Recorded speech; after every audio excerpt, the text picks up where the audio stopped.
In the last 2 years, DC has been killing it with its line, whether it's main line or absolute line, and it's great to see. But today I'm sadly here to talk about a book that does not work for me, and sadly, while I'm talking to other fans of the character and the lore of this book, they do not seem to enjoy it. And I'm here to discuss why this book is not doing it for people like me. The Absolute Universe has been killing it for DC.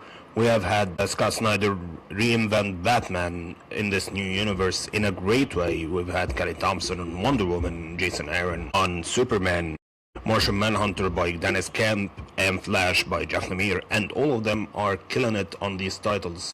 Whereas Absolute Green Lantern by Al Ewing is sadly failing to compete with any of them. And not only that, it's failing to compete with any other Green Lantern title on the shelf at this point. We're talking about Green Lantern Corps, Green Lantern by Jeremy Adams, and there was even a Green Lantern Dark series not that long ago. And all of them are better than Absolute Green Lantern. And that's sad to see because Al Ewing is on Absolute Green Lantern, and Al Ewing is a great creator. But why is he failing on Green Lantern where are other creators succeeding on it?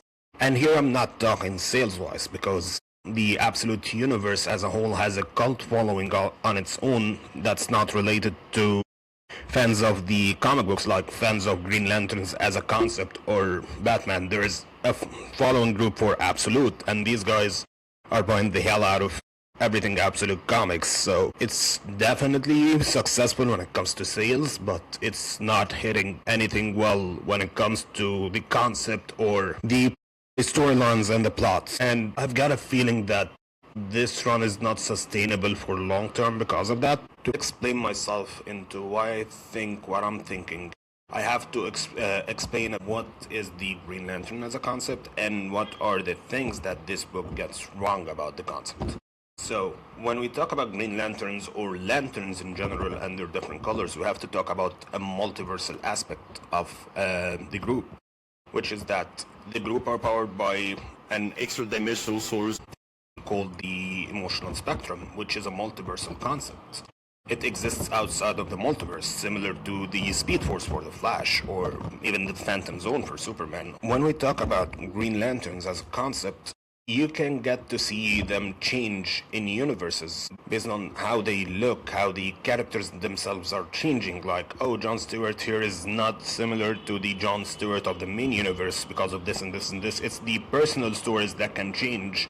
With the multiverse stories, we have seen that happen time and time again. How many times have we seen different versions of Barry Allen or even any other character in DC or Marvel when very different versions of them? But that's the extent of how you can change Green Lantern. And ironically, the characters that can change a lot, like Batman, Superman, we didn't get to see them change all that much in the Absolute Universe. Like, you got them to change as people, but you didn't get their lore changing that much. You know, Batman is poor, but he is still Batman. He is stealing from people to build a Batmobile, to build the Batcaves and all of that stuff, and he is still fighting crime.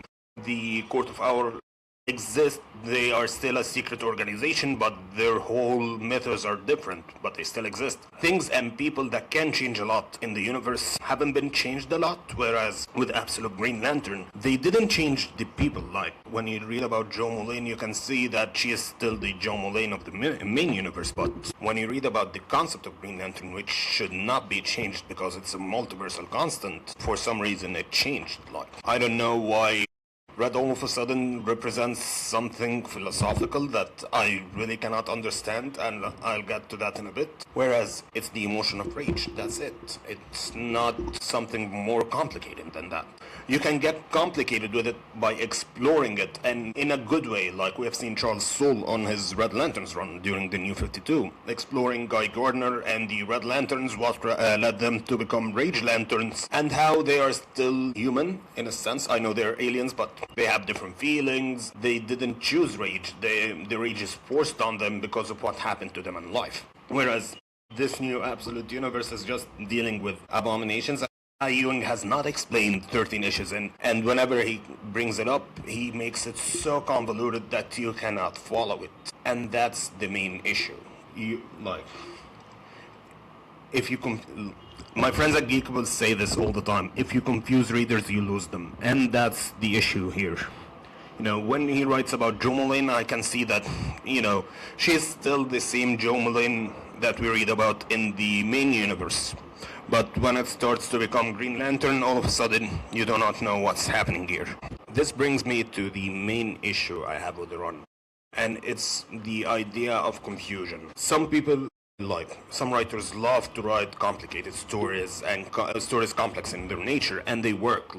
We have seen in recent history House of X and Powers of 10 by Jonathan Hickman succeed, and it's a complicated story. It's not an easy story to read.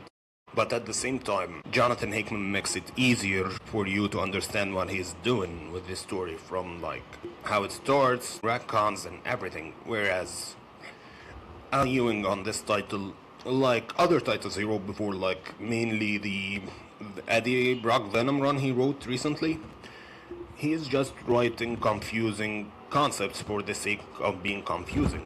We are way past the Venom Eddie Brock run that I wrote, but I still do not understand what he was doing there, because frankly, he didn't write it for anyone to understand it. He wrote it just to confuse people, and when you confuse people, you sadly lose them. And it doesn't matter who you are as a creator. When you do that, you fail. A great example on Green Lantern in recent history is Grant Morrison. Grant Morrison is one of the best comic book writers of all time.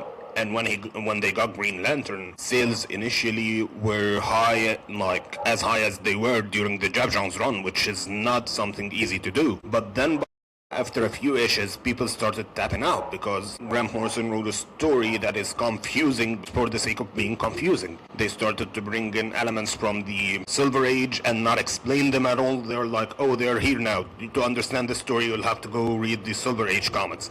And they also tried to make a lot of weird decisions. There's an issue that was basically written backwards. And I don't mean that the sequence is written backwards. I mean that every word was written backwards, because it's an issue that took place in the Antimatter universe. And at this point, the comic became a chore. It's not a fun comic to read anymore, which is basically what comics should be. And if Grant Morrison, as big as they are in the comics landscape, cannot sell a comic that is confusing, then what is Al Ewing going to do here?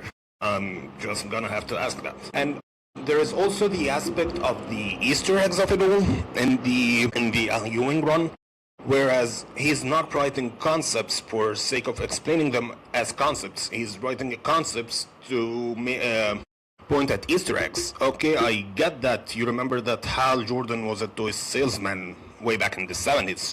And I get that you remember Tomar Bray. I get that you remember Abin Sur. I get that you know your Green Lantern continuity. But just pointing at things as they are Easter eggs, that's not how to write a good comic book writer. Good comic book. That's basically how to write a Looper article or a Top 10 Nerds video. That's not how to write a comic book.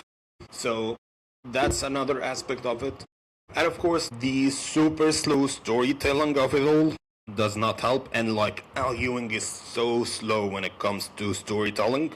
At this point, we've had 4 or 5 different arcs with Wonder Woman. We have had one major arc with Superman versus Ra's al Ghul, but in the middle we've had a lot of other things and a lot of building. Whereas Absolute Green Lantern, you can read issues and you do not see anything happening. The first 5 issues of Absolute Green Lantern are the equivalent of 1 issue of Absolute Batman, because a lot happens in Absolute Batman #1. But nothing happened in the first 5 issues of Absolute Green Lantern. And that's not a recipe for long-term success. Sure, the Absolute titles are selling, they are the best comics selling for DC. But even though they are that in general, Absolute Green Lantern is barely in the top 50. Absolute Green Lantern is being overrun by a lot of mainline continuity books, which is not something that I think DC wants to see. DC wants their books to succeed, but their main focus right now is the Absolute Universe. And when you're not delivering a top tier comic book that's up there with Spider-Man, Absolute Batman, and the other Absolute books, you are frankly failing. And I'm sorry to say that. I love Ai Ewing. I love some of the stuff he did, like mainly on the Ultimates. I enjoy parts of his recent Venom run, though not all of it. I enjoyed his Sword series. I didn't really like X-Men Red, so I enjoy a lot of the stuff this guy creates. And his Venom was mostly hit. Immortal Hulk is, of course, one of the best comic books of recent history. Sadly, he's not doing it for me on Absolute Green Lantern, and for whatever reason, this is not gonna stop, because he is still telling his own story, but I've seen that, there's nothing happening, but at the same time, the main story is telling, which is basically a first contact story I've seen multiple times, and they were all done great. He's competing with Jeff Johns with a Secret Origin story. He's competing with the Earth One story from a few years ago. This story has been done way better before, and sadly, it's not even a good story that it can compete with those stories, or even, rank below them, but still keeps a good status because people think that it's really good. That's my rant. Hopefully you enjoyed it, and, if you want to see more of this, let me know, and I'll see you next time. Bye-bye.